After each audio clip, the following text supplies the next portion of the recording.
Hello guys, welcome to my YouTube channel.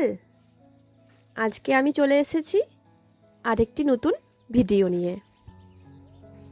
হ্যাঁ, ভিডিওটি দেখেই তোমরা বুঝতে পারছো ভিডিওটি কিসের।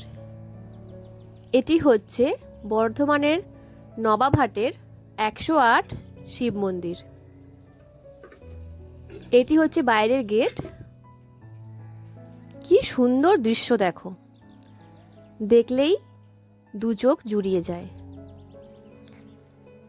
এই 108 মন্দিরটি হচ্ছে বর্ধমানের নবাবহাটে। নবাবহাট বাসস্ট্যান্ড থেকে তোমরা এটা 10 মিনিটের হাঁটা পথ। তোমরা নবাবহাট বাসস্ট্যান্ডে নেমে মোটামুটি 10 মিনিট পায়ে হেঁটে গেলেই এই মন্দিরটি পেয়ে যাবে, আর নয়তো টোটো করেও আসতে পারো।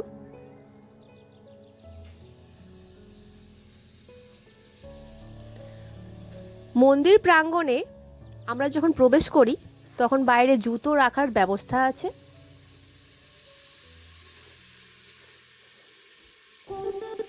আর মন্দির প্রাঙ্গণের সামনের দৃশ্যটি খুবই সুন্দর,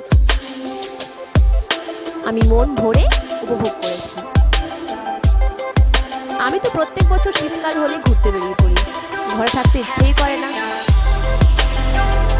কারণ সারা বছরে ওই 49 গরমে ঘুরতে পারা সত্যিই সম্ভব নয়। তাই আমি শীতকাল হলেই বেরিয়ে পড়ি। এখানে ঠাকুরকে আমি মন দিয়ে প্রণাম করেছি।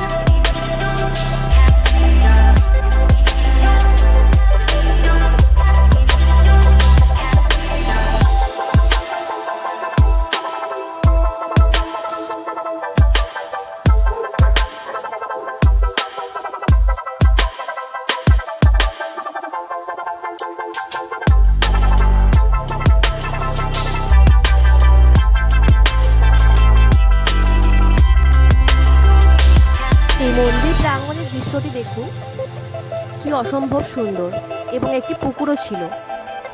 এখানে রয়েছে আমাদের মানসিক করার জন্য ধাগা বাঁধার একটি গাছ। এই গাছের তলায় শুনেছি যারা যারা মানসিক করে রেখেছিল, ধাগা বেঁধে রেখেছিল, তাদের প্রত্যেকের মনস্কামনা পূর্ণ হয়। এই ঠাকুরটি এতটাই জাগ্রত। এখানে 108 শিব ঠাকুর আছে।